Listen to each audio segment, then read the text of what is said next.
સાથીદાર મિત્રો અને ગુજરાતના નાગરિકો, ચિંતુભાઈ કાથરોટિયા આપને આવકારે છે, સ્વાગત પણ કરે છે.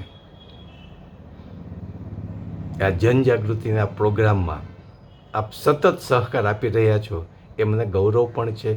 મારા માટે ગૌરવ સમૂહ ગણી શકાય અને આપનો આભાર પણ માનું છું.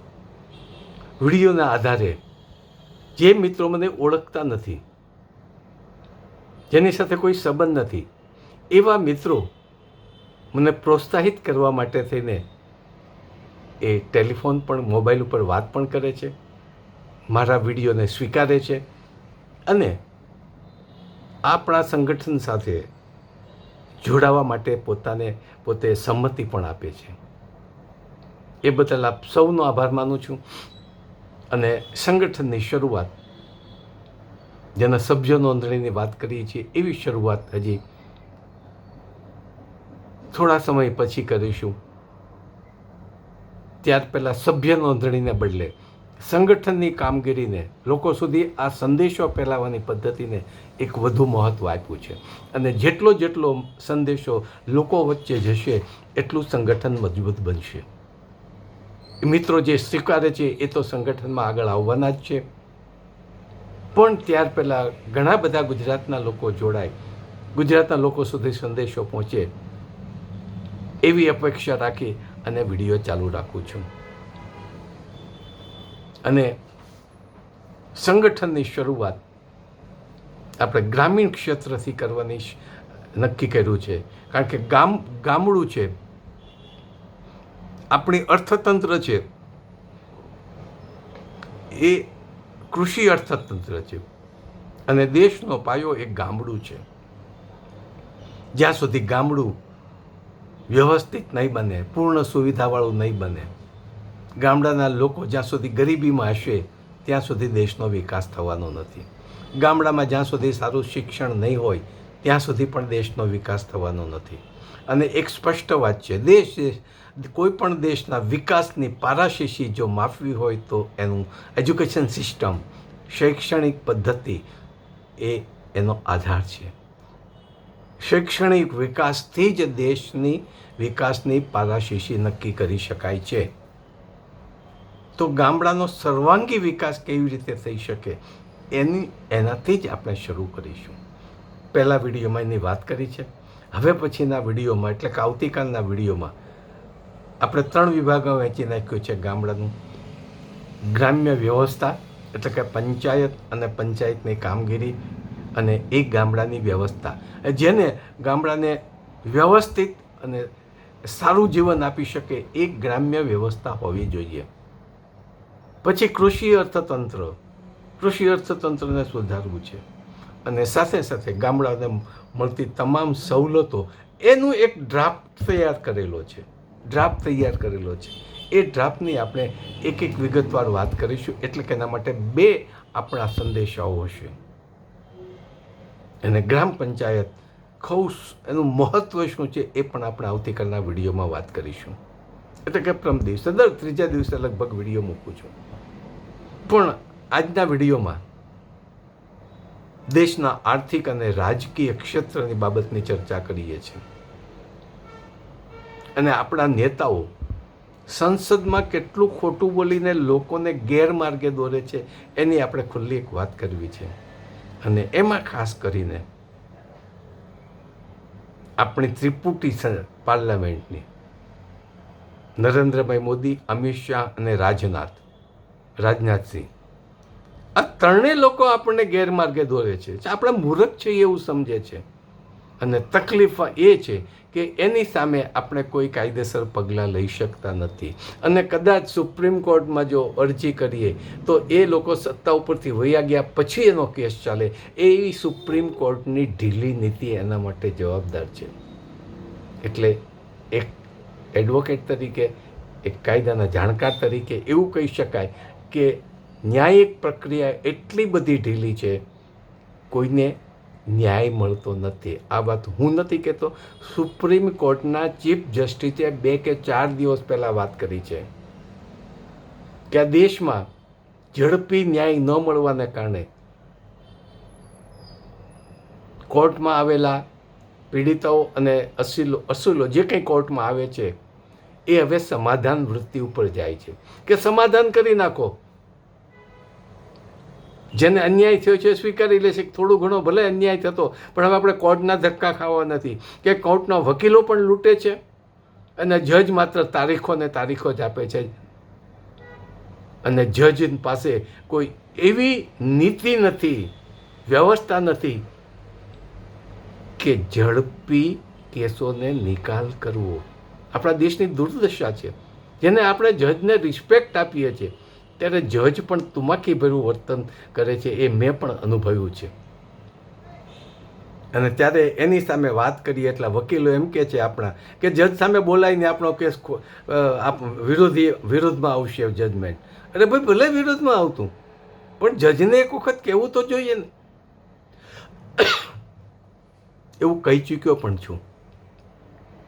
તો આ દેશની સુપ્રીમ કોર્ટ પણ એના માટે જવાબદાર છે. આપણી દેશની લોકશાહી ખતમ થઈ રહી છે, એના માટે સુપ્રીમ કોર્ટની ન્યાય પ્રક્રિયાની ઢીલી નીતિ પણ જવાબદાર ગણી શકાય.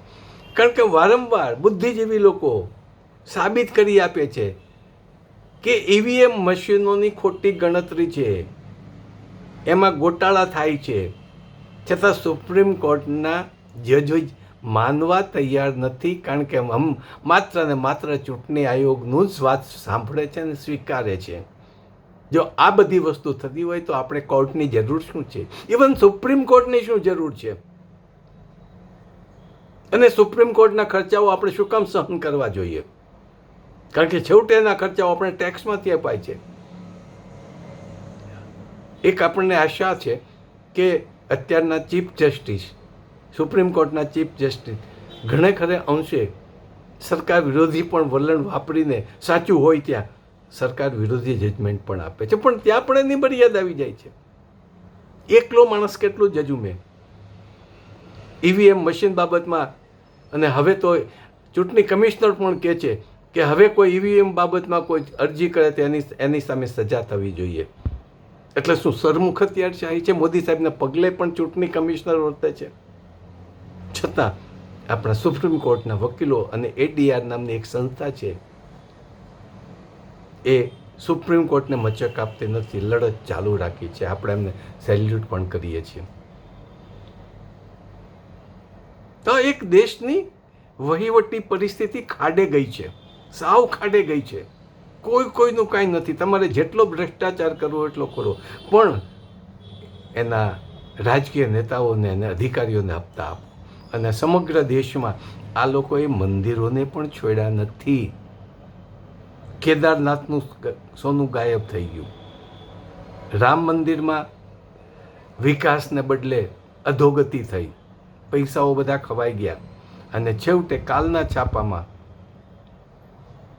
એ વાંચીને આપણને દુઃખ થાય છે. સેનાને પણ છોડી નથી સરકારે અને રાજકીય નેતાઓએ.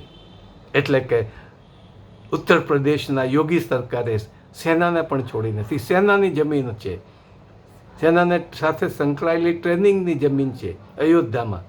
એ જમીન ભારતના 3 ટોચની વ્યક્તિઓને વેચી મારી. એમાં અદાણી મુખ્ય છે, શ્રી શ્રી શ્રી શ્રી શ્રી રવિશંકર મહારાજ છે. એની ભૂમિકા પણ બહુ શંકાસ્પદ છે, ટીકા નથી કરતો પણ હકીકત છે. અને ત્રીજા રામદેવજી બાબા. ત્રણેયને જમીનો વેચી છે. અને ત્રણેય લોકો એ ધંધાકીય પ્રવૃત્તિઓ શરૂ કરશે. આ ભગવા કપડાવાળા અને સફેદ કપડાવાળા ધર્મના નામે ધંધા શરૂ કરશે, ધર્મના નામે લોકોને લૂંટવાના. અને અદાણીની તો આપણે દુનિયા બધા જાણીએ છીએ. એ વેચી નાખી. સરકારે કાયદાઓ બદલી નાખ્યા. જેમ ગુજરાતમાં અંબાણીને અદાણી માટે થઈને ગુજરાત સરકારે કાયદા બદલી નાખ્યા કે કોઈ પણ વ્યક્તિ જે 70 વર્ષથી એવું હતું કે ખેડૂતો જ જમીન ખરીદી શકે, બીજું કોઈ જમીન ખરીદી શકે નહીં. એટલે ખેડૂત રહી શકે, વેપારીઓ ખેડૂત બની શકે નહીં. જેને ખેતી નથી કરવી એ વ્યક્તિ જમીન ખરીદી અને ધંધો ન કરી શકે. અને એનું કારણ એ છે કે એગ્રીકલ્ચરમાંથી જે કંઈ આવક છે એ કરમુક્ત છે. એટલે એના કાળા નાણાંઓ છે એ ખેતીની આવક બનાવીને વ્હાઇટ કરવાના ધંધા ન કરે. એટલા માટે ખેતી ઉપરનું એક બંધન હતું કે માત્ર ખેડૂતો જ જમીન ખરીદી શકે. અને આ ગુજરાત સરકારે માત્ર અદાણીને અંબાણી માટે થઈને આ કાયદાઓ રદ કર્યા. કોઈ પણ વ્યક્તિ ગુજરાતમાં ખેતીની જમીન ખરીદી શકે, અને એ કાયદો નીકળ્યો એટલે અદાણીને અંબાણી જૂથ એ જમીનો, ખેડૂતોની જમીનો પચાવી પાડવાની, ખરીદવાની વાત જુદી રહી, ઓછા ભાવે સરકાર, કલેક્ટર, અધિકારીઓ આ બધાની બળજબરીપૂર્વક ખેડૂતોની જમીન પચાવી પાડવાની શરૂઆત કરી છે. આ આખી આપણી વ્યવસ્થા ખાડે ગઈ છે. એજ્યુકેશન સિસ્ટમ તો માફિયાઓને આપી દીધી, ખનીજો માફિયાઓને આપી દીધી. વ્યાજખોર જે મોટાભાગના હિન્દુત્વ સાથે સંકળાયેલા છે, મોટાભાગના ગુંડાઓ છે. ગુંડાઓ એટલે કહી શકો, ગુંડા શબ્દ પાછો ખેંચ્યું છે, માથાભારે છે. એ લોકોને વ્યાજે લોકોને પૈસા આપી અને અનેક ઘણી જ રકમ વસૂલ કરે છે. સરકાર એને કાંઈ કહેતી નથી. અને 2 દિવસના આંકડા પહેલાં હજારો લોકો એમાં ફસાયા છે, છતાં સરકાર કંઈ કરી શકતા નથી, કારણ કે એને છૂટ આપી દીધી છે. તમે મારી વોટ બેંક સાચવો, તમે લોકોને લૂંટો. દરેક ક્ષેત્રમાં એવું છે. અને આપણા દિલ્હીના નેતાઓ જુઠ્ઠું બોલતા જરાય કચકાતા નથી. એક વર્ષોથી આપણું ન્યૂઝપેપર, છાપાઓ, સેટેલાઇટ તસવીરો, સાંસદમાં ચર્ચાયેલો પ્રશ્ન એવું સ્પષ્ટ કહે છે કે ચીને આપણી 4064 ચોરસ કિલોમીટર જમીન પચાવી પાડી છે. ભારતની જમીન પચાવી પાડી છે. સેટેલાઇટની તસવીરો કહે છે. અને ભાજપના સાંસદ સુબ્રમણ્યમ સ્વામી વારંવાર કહે છે. અને આજની તારીખમાં પણ ગઈકાલની તારીખમાં પણ ગુજરાત સમાચારે ફર્સ્ટ પેજ ઉપર પ્રાઇમ ન્યૂઝ તરીકે લખ્યું છે. ગુજરાત સમાચાર સાચું લખતા જરાય કચાતા નથી કે ચીને ભારતની 4064 કિલોમીટર જમીન પચાવી હોવાની વાત મોદી સરકાર છુપાવી રહી છે. મોદી સરકાર છુપાવી રહી છે. ભારતના વરિષ્ઠ નેતાઓનો આક્ષેપ.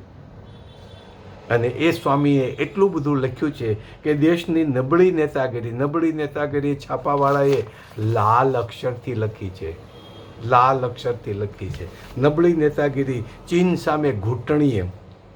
આવા સાંસદ સુબ્રમણ્યમ સ્વામીની વાત છે. અને એના માટે જ્યારે આરટીઆઈમાં વિગતો માગે છે ત્યારે સરકાર આપતી નથી. મોદી સરકાર આપતી નથી, કારણ કે 56 ઇંચના છાતીવાળાની મોદી સાહેબ પણ આ વાત આપતા ગભરાય છે. ત્યારે એની છાતી સંકોચાઈ જાય છે અને સ્પષ્ટ વાત કરે છે કે પીએમ મોદી ચીનના સૈન્ય સામે નતમસ્તક થઈ ગયા છે. આપણા સ્વામીનો આ આક્ષેપ છે, છતાં સ્વામીને કાંઈ કરી શકતા નથી, કારણ કે પાવરફુલ નેતા છે, સુપ્રીમ કોર્ટના એડવોકેટ પણ છે. ત્યારે બીજો એક વિશ્વ બેંકનો રિપોર્ટ છે, આજના છાપામાં, કાલના છાપામાં છે, 5/8માં. આપણા મોદી સાહેબ બણકા ફૂંકે છે. હું ત્યાં સુધી આ વાત શબ્દ નહોતો ઉચ્ચારતો, પણ હવે હદ થઈ ગઈ છે એટલે આપણને રહેવાતું નથી. નહીં તો એના માટે આવા શબ્દ વાપરવા શરમજનક, મારા માટે શરમજનક કહેવાય કે આપણા વડાપ્રધાન માટે આવા શબ્દ ન વપરાય. રિસ્પેક્ટ આપવું જોઈએ. પણ એટલે હું વડાપ્રધાન શબ્દ નથી વાપરતો. નરેન્દ્રભાઈ મોદી આપણા ગુજરાતના છે, અને ગુજરાતના હોવાને નાતે કહું છું કે આટલા અળાહળ એ અને બીજા આપણા, એટલે કે ગૃહપ્રધાન શબ્દ નથી વાપરતો, અમિત શાહ શબ્દ વાપરું છું. અને ત્રીજું રાજનાથસિંહ. ત્રણેય વારંવાર સંસદમાં કહ્યું છે કે ચીને આપણી એક તસુ એટલે કે 1 ઇંચ પણ જમીન પચાવી પાડી નથી. સંસદમાં આટલું બધું ખોટું બોલ્યા છે. જો એ સાચું હોય તો સુબ્રમણ્યમ સ્વામી સામે શા માટે પગલાં લેતા નથી? સેટેલાઇટની તસવીરો સામે શા માટે પગલાં લેતા નથી? પણ આપણા દેશના લોકો અભણ છે, મોટા ભાગના અભણ, એટલે જેની પાસે કંઈ રાજકીય જ્ઞાન નથી, રાજ્ય ક્ષેત્ર તદ્દન અભણ છે. એવી 80-85% લોકોને આ બણગા ફૂંકીને ગેરમાર્ગે દોરે છે. અને કમનસીબી એ છે કે આવા નેતાઓ સામે જો અમેરિકા જેવો દેશ હોત તો સીધું એની સામે કોર્ટમાં ગયા હોત, ઝડપી નિકાલ આવ્યો હોત અને સજા પણ થઈ હોત. ટ્રમ્પને અત્યારે ભૂતપૂર્વ રાષ્ટ્રપતિને 2 કે 3 વર્ષમાં સજા થઈ છે, આર્થિક રીતે બેહાલ કરી નાખ્યા છે. એ જો આપણે ભારત હોત તો ન થાત. અને એટલા માટે 200 વર્ષની લોકશાહી નેતાગીરી અમેરિકામાં સફળ થઈ છે અને ત્યારે આપણે 75 વર્ષની લોકશાહી સરમુખત્યારશાહીમાં પલટાઈ ગઈ છે, કારણ આવા નેતાગીરી છે. અને એની શરૂઆત નહેરુથી થઈ છે. નહેરુથી થઈ છે એ પણ ભૂલવું ન જોઈએ. એ પણ આપણા નરેન્દ્રભાઈ જેવા જ મહત્વાકાંક્ષી હતા. હિન્દી ચીની ભાઈ ભાઈ કરી અને સંબંધના નાતે ચીનને એક પણ શબ્દ નહોતા બોલતા. અને છેવટે જ્યારે ચીનને ચડાઈ કરી ત્યારે હાર્ટ એટેક આવ્યો. પણ નરેન્દ્રભાઈ તો હાર્ટના મજબૂત છે, એને તો હાર્ટ એટેક આવ્યો એમ નથી. દેશના લોકોને હાર્ટ એટેક લાવી દેશે પણ નરેન્દ્રભાઈને હાર્ટ એટેક ન આવે. પણ એનો પણ સમય પૂરો થતો આવે છે. 1 કે 1.5 વર્ષ પછી જોજો એની પરિસ્થિતિ કેવી છે. છતાં એકવાર ઉંબાડિયું લેશે સરમુખત્યાર થવા માટે થઈને. નીતિશ કુમાર અને નાયડુ જ્યારે એનાથી અલગ પડશે ત્યારે રાજીનામું નહીં આપે, સંસદને વિખેરી નાખે. આ શબ્દો યાદ રાખજો, સંસદને વિખેરી નાખશે. રાષ્ટ્રપતિ તો હંમેશા સહી કરવા તૈયાર જ હોય છે અને સંસદને વિખેરી નાખીશ અને કામ ચલાવ સરકાર તરીકે, રખેવાળ સરકાર તરીકે નરેન્દ્ર મોદીને જ સોંપશે. એનો અર્થ એમ થયો કે દેશમાં સંપૂર્ણ સરમુખત્યારશાહી આવશે અને એટલા બધા કાયદાઓ વિનશે. સુપ્રીમ કોર્ટ તો કોઈને બચાવી નહીં શકે, કારણ કે એની તાકાત નથી સુપ્રીમ કોર્ટની. તો કોની તાકાત હોય? દેશના નેતાઓને એ રાષ્ટ્રપતિ શાસન લાદી અને જેમ ઇન્દિરાબેને કર્યું એવું જ એ કરશે. અને એ કરશે એટલે એની કારકિર્દી ખલાસ થઈ જશે. એણે પણ આ શેખ હસીના બાંગ્લાદેશ છોડીને 15 મિનિટમાં ભારત અવતર્યા, એમ આપણા નરેન્દ્રભાઈ, અમિત શાહ અને રાજનાથ જેવા એની બધી ત્રિપુટી, એના માટે એણે આયર્લેન્ડ પણ નક્કી કરી રાખ્યો છે, છતાં થતા રહેશે. કારણ કે નરેન્દ્રભાઈ તો ફકીર છે, જોડો લઈને ભાગી જશે, પણ કેટલા અબજો રૂપિયા લઈને જશે એ આપણે છેલ્લે ખબર પડશે. ફકીરનો જોડો બહુ મોટો હોય, ઘણું સમય એમાં. ત્યારે આપણે અત્યારે એમાં નીતિ આયોગ પણ સાથે છે, કારણ કે નીતિ આયોગ જેમ રાષ્ટ્રપતિ નરેન્દ્રભાઈ કે એમ બોલે એમ નીતિ આયોગ પણ નરેન્દ્રભાઈ એમ કે. છેલ્લે નીતિ આયોગમાં હમણાં એક જાહેર કર્યું હતું અને નરેન્દ્રભાઈ વારંવાર બોલે છે કે 2047 સુધીમાં ભારત માટે 30 ટ્રિલિયન GDP. હવે GDP મને સમજતા વાર લાગે તો ગામડાના લોકોને અને જેને એ અર્થશાસ્ત્રના માણસો નથી એને શું સમજ્યા. દેશના 95% લોકોને GDP એટલે ખબર નથી. 18 અને માથાદીઠ આવક કેટલી છે ભારતીયોની ખબર છે? એવું જાહેર કરશે $18,000. $18,000 માથાદીઠ આવક, એને 90 રૂપિયા ગણી નાખો એટલે માથાદીઠ આવક એટલી કહેવાય. અત્યારે 6 થી 7 હજાર માથાદીઠ આવક, બહુ તો 9,000 રૂપિયા આવક છે. કારણ કે આપણા દેશમાં મજૂરોને રોજના 300 રૂપિયા આપવાનો કાયદો છે. 9 તેરી 2700, એમાં 25,000 રૂપિયા 300 રૂપિયા મળે, 20 દિવસ કામ મળે તો 3 દુ 6,000, આટલા રૂપિયા મળે. તો 12 છકે 72, 8 થી 9,000 રૂપિયા આપણી માથાદીઠ ગરીબોની આવક છે. એટલી પણ નથી, પણ એને બદલે મોદી સાહેબ કહે છે કે તમને $18,000 માથાદીઠ આવક હશે. નરેન્દ્રભાઈને ખબર છે કે $18,000 કેમ થાય છે, એની ગણતરી કરતાને આવડે છે, પણ ગણતરી એટલી બધી આ પાકી છે કે લોકોને આપણને ભરમાવી દીધા છે. ઓહો, $18,000 એટલે શું થયું? ભારતની માથાદીઠ આવકમાં ક્યાંય નંબરમાં આવતો નથી, કોઈ નંબર આવતું નથી. કારણ કે દેશમાં વર્લ્ડમાં 10મા નંબરનો ડેનમાર્ક યુરોપમાં છે, એની લગભગ $68,000 માથાદીઠ આવક છે. ભારતની ક્યાંય ગણના થતી નથી. હવે આ વાત જેણે જાહેર કરી અને આવું પાછું નીતિ આયોગે પણ જાહેર કર્યું હતું, એટલે વિશ્વ બેંકે એનો ભાંડો ફોડી નાખ્યો. વિશ્વ બેંકે ચોખ્ખું કહ્યું છે કે ભારતને વિકસિત રાષ્ટ્ર બનવાની વાતો હવાઈ તુક્કો છે. આવું વિશ્વ બેંક કહે છે. ભારતને આગામી દાયકાઓમાં હાઈ ઇન્કમ દેશ બનવા માટે બહુ મોટા અવરોધો છે. ત્યારે ભારતને વિકસિત રાષ્ટ્ર બનવામાં, વિશ્વ ગુરુ બનવાની વાતો તો હવાઈ તુક્કા છે. આવું વિશ્વ બેંક જાહેરમાં કહી દીધું છે. આ એ છાપાની પ્રિન્ટ કહી દીધું છે. આટલા તો ગપ્પા મારી અને કે છે ખેડૂતોની ડબલ આવક થશે. આપણે 5 વર્ષ પહેલાં 6 વર્ષ પહેલાં કહ્યું હતું. તો સાચી વાત છે, મોદી સાહેબ બહુ સાચા છે. ખેડૂતોનું ડબલ દેવું થઈ ગયું અને જે થોડો ઘણો ભાવ વધારો આવ્યો છે તેની લગભગ 1.5 આવક થઈ, પણ 1.5 આવક સામે ખેતીના ખર્ચા ડબલ થઈ ગયા. ખેડૂતોનું દેવું પણ ડબલ થઈ ગયું. અર્ધ સત્ય બોલીને લોકોને મોદી સાહેબ ગેરમાર્ગે દોરે છે. મિત્રો, ગુજરાતમાં પણ આ પરિસ્થિતિ છે. છાપાઓની જાહેરાત દ્વારા ભાજપ સરકાર તો વર્ષે 1.5 વર્ષે બદલાય છે. છેલ્લા ભૂપેન્દ્રભાઈ પણ ખોટું બોલતા અચકાતા નથી. બિચારા જે નોકરી માગવા માટે ગાંધીનગરમાં ટીચરો અને વન સંરક્ષણ વિભાગના જે એને નોકરી માટે અધિકાર ધરાવે છે એવા લોકો માગણી કરવા માટે થઈને, આવેદનપત્ર આપવા માટે, વિનંતી કરવા માટે થઈને ધામા નાખીને બેઠા છે. એને મચક નથી આપતા, એને બદલે પોલીસ એને દંડા મારે છે. પેલા બિચારા રડે છે, કરગરે છે યુવાનો કે અમને નોકરી આપો.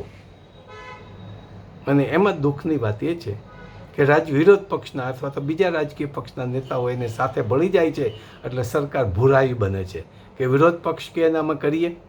અમુકનું આ બધા નેતા આ બધાનું બગડે છે. આ લોકોને ખબર નથી પડતી. એને સ્પષ્ટ કહી દેવું જોઈએ કે અમારે ત્યાં કોઈ પણ રાજકીય નેતા ન આવે, અમે અમારી લડાઈ લડી લઈશું. અને આ લડાઈ ખોટી પણ છે.